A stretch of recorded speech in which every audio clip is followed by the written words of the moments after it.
Welcome back to the PI show. Before the break, we were talking about a court case in New South Wales. Mrs. Bailey, and it was a harassment case, a psychological case. Mrs. Bailey ultimately succeeded. I think they admitted negligence fairly early on in the matter. Well, it was pretty blatant, so... And they conceded. Mr. Riley didn't give evidence, who was the person harassing her.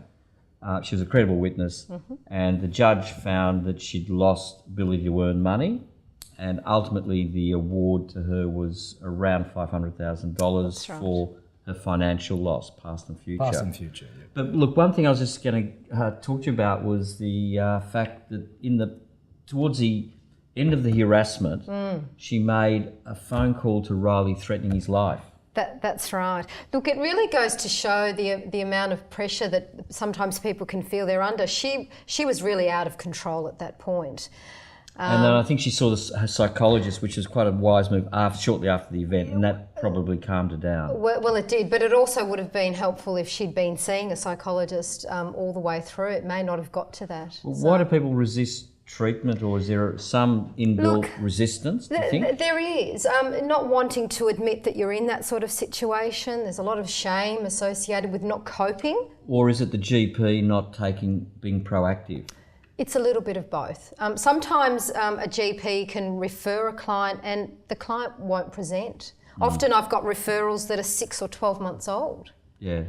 Because they sit on the referral because, they're not sure what a psychologist... might get better or might go away. Or people close up and they don't really actually do anything. You know well, they just sort of get into a bit of denial, hope it'll go away, or I'm coping.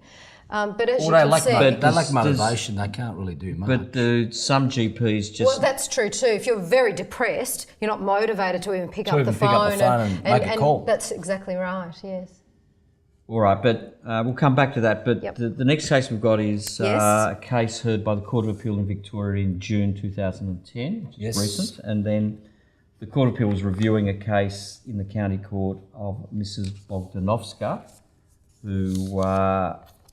lost in the first instance, and it was a case where she suffered a physical injury, which is carpal tunnel. Yep. Yeah, she had other problems too, Harry. She had problems with her neck and lower back, shoulders. But really, there was a physical, organic basis for her injury initially, albeit nothing objective. But there was pain. Yeah, there was pain. Then, that's it. Over a period of time, it turned into a chronic pain. That's right. And then she sued her employer for what's called a serious injury certificate. Yeah. And the court had to be satisfied that it was a serious injury for psychological damage that was permanent. That's right. Well, she had a chronic pain syndrome with depressed mood and anxiety. What's chronic pain syndrome, Maria? Well, that's a really interesting question. It basically encompasses any pain that persists longer than reasonably expected. So from an organic basis. Yeah, that's right. So if, for example, the the neurosurgeon or GP says that's going to take 3 months to heal and 12 months down the track, you're still feeling that pain, that could be considered longer than reasonably expected. And they say there's nothing objective to... That's right, and there's no physical... that's nothing right. on X-rays. Exactly. So this is Mrs. Bogdanovska, I think, went through that. And then I think what damaged her case was 3 episodes of surveillance. Yes. So they had 3 episodes. She was smiling in one of them? One of them she was smiling. Lifting a grandchild. But also doing things which were inconsistent with her claim. Lifting heavy objects. So again, surveillance is sometimes unfair. Look, I think it can be. I've got clients who often say that they may have done something around the home and suffered for 2 days after that because of the pain they were in. So, if someone is seen out shopping carrying 2 shopping bags, that doesn't necessarily mean that they won't be in pain when they get home. I think the biggest weakness in her case was she didn't have any ongoing constant psychiatric or psychological treatment. Well, she didn't have any. And because of that, the judge had problems in working out whether if she had treatment she would have recovered. That's number one. That's right. Because one of the tests is permanency. And he wasn't sure if she was severe because he come to the conclusion, I'm assuming it's a he, but it could be a she, but that it was only a moderate... Judge Redlick's a he. Yeah, no, but I'm saying downstairs they're referring to the judge in the first downstairs. instance. Yeah. But they're saying that the depression was only moderate, and you need a severe psychiatric. Well, what's condition. even more interesting is that they were claiming that she had this psychological injury, but she'd never got treatment. I'm just wondering whether that's the GP's fault in a way. If she'd been presenting to the GP with chronic pain and she'd gone for all these tests, maybe the GP should have referred her, or maybe it was her fault as well. I'd hazard to guess that the lawyers got up to court and thought, geez, there's nothing objective here, so we better argue chronic pain. Oh. And at that point in time, that's my suspicion. Possibly. Then, when you turn around, you say to yourself, yeah, it's chronic pain, but there's no treatment, so it makes it pretty tough. Yeah. So somewhere along the lines, only medical evidence in the case was in effect two medico-legal psychiatrists. Right. Yeah, exactly. Who saw her for an hour. That's right. It was an 01 injury, and this case went to court in 09. Yeah. Not much, is it?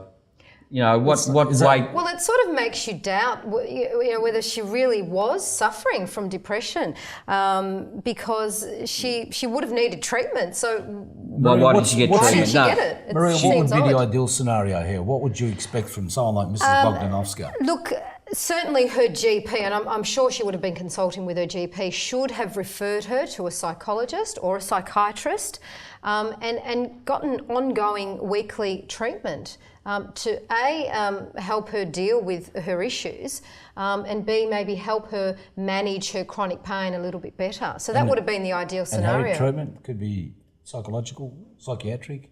What's the difference? Medication. Medication. Well. So if she'd been referred to a psychiatrist, he may have prescribed some sort of medication, which may have lifted her out of her state. But do they need medication, Marie? Can they get around with just counselling or psychological treatment? Look, it depends on the severity of the injury. So, that's a little bit hard to tell. Would you start with counselling first and then see what happens? Look, sometimes people come to me and they've been on medication for 6 months without have gotten any counselling at all. So we obviously, from my perspective, I'd probably prefer that they come to counselling first, but sometimes it doesn't always work that way. And sometimes you have both.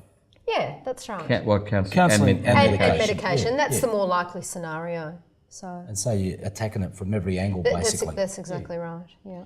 But and Mrs. Ogdenovska, as I say, failed in the Court of Appeal in Victoria because the court wasn't satisfied. She had a permanent, ongoing injury. Again, recovery of injuries. What's the success rate, if you like? Well, it's a bit hard to tell because she didn't actually have any treatment. So, I mean, we really don't know. But generally, if people come with chronic pain, what is the success rate? Look, generally, it can be quite successful. It depends, though, on the client. If the client is very resistant to treatment, it really doesn't. Sometimes it doesn't matter, what you do. Is that conscious, unconscious? What's a lot of that is unconscious. It might be sort of a pessimistic personality. Everything's negative, and all they do is focus on their pain and don't focus on anything positive. So that gets difficult to shift and change if they have that sort of orientation. Harry, we're going to have to thank Maria for coming on the show this week. Thank you. And I understand you're coming back next week, Maria. I am. Just a continuation of what we currently got. Look, we're going to go off to a sponsors break, so please don't go away. We've got this mailbag brought to us by Kathy, the legally blonde woman, as you put it. Kathy, she's doing a fantastic job, and we'll see you after the break. Stay tuned. Thank you. Thank you.